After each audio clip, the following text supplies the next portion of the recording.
Beberapa daerah di Kabupaten Ogan Kemering Ilir perlu diantisipasi agar tidak terjadi kebakaran hutan dan lahan, lantaran pada puncak musim kemarau mengakibatkan kondisi air di lahan gambut semakin berkurang.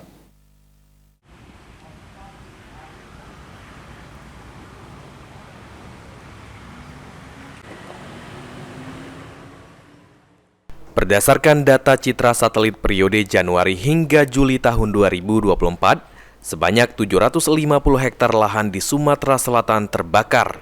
Terdiri dari 308 hektar lahan gambut dan 442 hektar lahan mineral, Ogan Kemering Ilir menjadi kabupaten dengan jumlah kebakaran hutan dan lahan terluas di Sumatera Selatan, mencapai 255 hektar.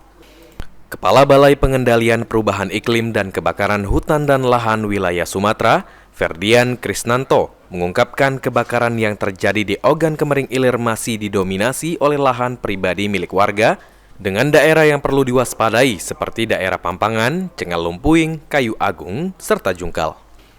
Wilayah Ogan Kemering Ilir ada beberapa titik yang harus diwaspadai, terutama di sekitaran jalan tol, yang dapat mengganggu lalu lintas. Selain itu, kondisi air di lahan gambut semakin turun sehingga perlu diantisipasi agar kebakaran hutan dan lahan di Kabupaten Ogan Kemering Ilir tidak semakin meluas. Kalau kita kan tetap ya di sekitar Pampangan, Cengal dan sekitarnya, Kayu Agung ya sekarang malah ke arah sana, Lempuing sekitarnya itu juga kita perlu waspadai juga. Tapi kalau kita ngomong dari kedalaman gambut tentunya sama yang kayak tahun kemarin Jungkal dan sekitarnya itu kita patroli intensif, karena kalau di situ jebol lagi, di situ kubah gambut yang lumayan berat nanti jadi lama lagi untuk pemadaman gitu.